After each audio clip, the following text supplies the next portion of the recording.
తిరస్కరించారు.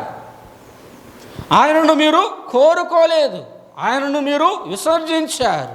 కానీ తండ్రి అయినటువంటి దేవుడు ఈయనను మహిమపరిచి ఉన్నాడు. మీరు నిరాకరించిన కానీ మీ మధ్యలోనే దేవుడు ఆయనను ఘనపరచు ఉన్నాడు, మహిమపరచు ఉన్నాడు, హెచ్చించు ఉన్నాడు. భూమి మీద జన్మించే ప్రతి మనుషునికి కూడా రక్షింపబడాలంటే యేసుక్రీస్తుల వారే ఆధారం, మూలమాయనే. పుట్టబోవు తరాలకు కూడా రక్షకుడు ఈయనే. సాధారణముగా ఒక వ్యక్తి ఒక తల్లి గర్భంలో ఒక బిడ్డ పిండమై జన్మించి బయటికి వచ్చిన తర్వాత ఇది నీ తల్లి, నీ తండ్రి అని పరిచయం చేస్తారు కదా. కానీ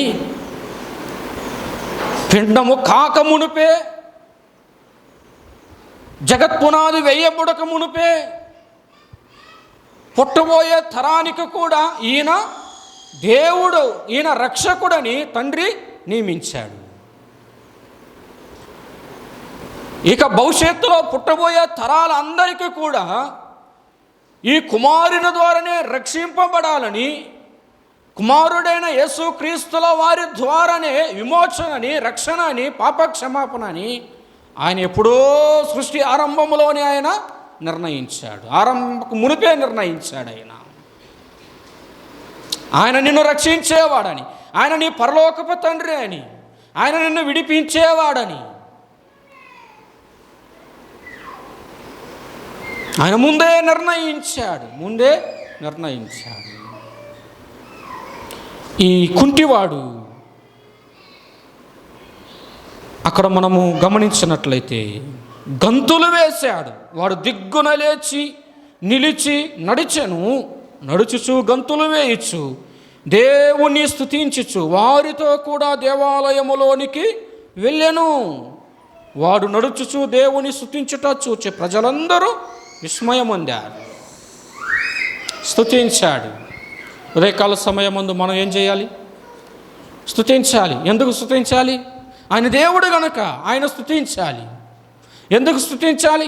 ఆయన మన పితరుల దేవుడు, ఆయన భూమి ఆకాశాన్ని సృజించినవాడు, ఆయన మన కొరకు ప్రాణం పెట్టినవాడు, ఆయన మన కొరకు ఈ లోకానికి దిగి వచ్చినవాడు, ఆయన మన కొరకు ప్రాణం పెట్టినవాడు, రక్తాన్ని కార్చిన దేవుడు, మనను విడిపించిన దేవుడు, మన దోషములన్నిటిని ఆయన పరిహరించినటువంటి దేవుడు, మన కొరకై ప్రాణం పెట్టిన దేవుడు. ఆయన మనము స్తుతించాలి, ఆయన మనలను స్తుతించాలి. ఆ వ్యక్తి దేవాలయములోనికి వెళ్ళాడు. మనం కూడా ఏం చేయాలి? కృప పొందునట్లు ధైర్యముగా కృపాసనము యొద్దకు వచ్చి ఆయనను మనము స్తుతించాలి.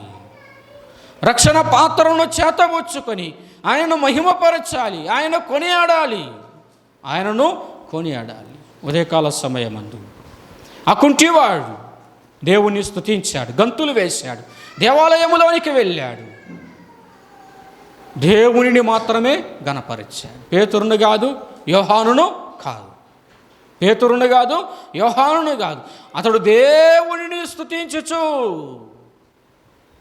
ఆ కుంటివాడు దేవుడే నన్ను స్వస్థపరిచాడని గ్రహించాడు కదా. అక్కడ పేతురు యోహానులు యేసుక్రీస్తు నామమున నువ్వు లేచి నడువు అన్నాడు. అలా అన్నప్పుడే అతని మనోనేత్రాలు కూడా తెరవబడింది.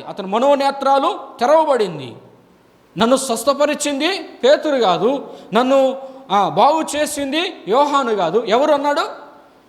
యేసుక్రీస్తు. ఎవరిని స్తుతించాడు? యేసుక్రీస్తుల వారిని స్తుతించాడు. చాలామంది రక్షింపబడి చాలా సంవత్సరాలు అవుతామండి, చాలా దినాలు సహవాసంలోనికి మనం వస్తున్నాము.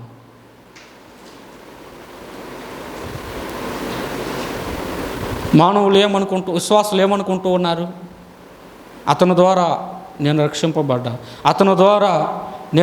అతడు వచ్చాడు, నాకు ప్రార్థన చేశాడు, అతడు నన్ను బాగు చేశాడు అంటున్నాడు. కానీ దేవుడు బాగు చేశాడని మాత్రము అనడం లేదు, చాలామంది అనడం లేదు.